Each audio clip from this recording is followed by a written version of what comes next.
बाबा, हं? आज येताना बासुंदी घेऊन या ना. अगं, कालच आपण आईचा वाढदिवस होता म्हणून आणली होती ना. ऐकलं? हं. गोकुळची बासुंदी पुन्हा खावीशी वाटतेय. खरं सांगू, मलाही खावीशी वाटतीये. पुन्हा पुन्हा खावीशी वाटणारी गोकुळ बासुंदी. नामदार मुश्रीफ नाराज तर आमदार क्षीरसागर अस्वस्थ. नामदार आबिटकरांचं पालकमंत्रीपद अपचनी.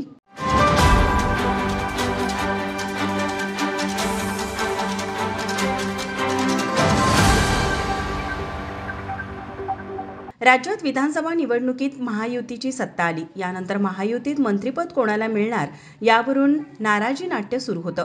आता मंत्रिपदाचं वाटप झालं तरी हे नाराजी नाट्य अजूनही संपलेलं नाही. मंत्रिपदानंतर पालकमंत्रीपदासाठी प्रत्येक जिल्ह्यात रस्सीखेच चालली होती. मंत्रिपदाच्या वाटपानंतर तरीही नाराजी नाट्य संपेल असे वाटत होते. परंतु पालकमंत्रीपदाच्या निवडीवरून महायुतीत नाराजी नाट्य कायम आहे. राज्यातील पालकमंत्रीपदाच्या या वाटपावरून महायुतीतील मतभेद चव्हाट्यावर आले आहेत. शिवसेनेच्या नाराजीनंतर नाशिक व रायगड या जिल्ह्यांच्या पालकमंत्री नियुक्तीला स्थगिती देण्यात आली. उघड महायुतीतील नाराजी यामुळे समोर आली. ही परिस्थिती फक्त नाशिक रायगडमध्येच आहे असे नाही, कोल्हापूरचीही हीच अवस्था आहे.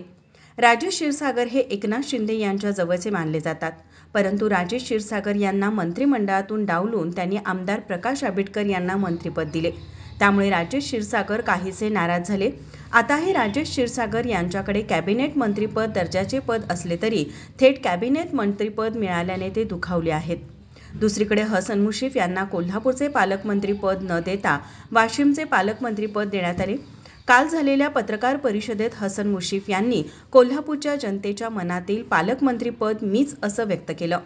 यामुळे कोल्हापूरचे पालकमंत्रीपद न मिळाल्याने ते नाराज झाल्याचं स्पष्ट झालं. त्यांची ही नाराजी त्यांनी अजित पवार यांच्याकडे बोलूनही दाखवल्याची चर्चा आहे. शिवसेना फुटल्यानंतर मी सर्वात आधी एकनाथ शिंदे यांच्या पाठीशी उभा राहिलो.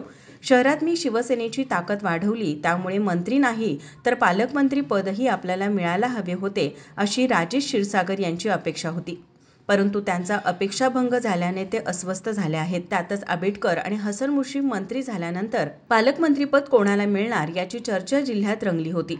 अशातच पालकमंत्रीपद आंबेडकर यांना मिळाल्याने रविवारी भोई समाजाचा जो कार्यक्रम झाला त्या कार्यक्रमात त्यांनी मंत्रिपद न मिळाल्याची खंत पुन्हा एकदा बोलून दाखवली. राजेश क्षीरसागर यांच्याकडून वारंवार व्यक्त होणारी नाराजी, त्याचबरोबर मुश्रीफ यांनी मीच जनतेच्या मनातील पालकमंत्री असल्याचे उघडपणे बोलून दाखवल्याने नामदार आंबेडकर यांना मिळालेले पालकमंत्रीपद त्यांच्या पचनी पडले नसल्याचे उघड दिसून येत आहे. ब्युरो रिपोर्ट, माझा महाराष्ट्र, कोल्हापूर.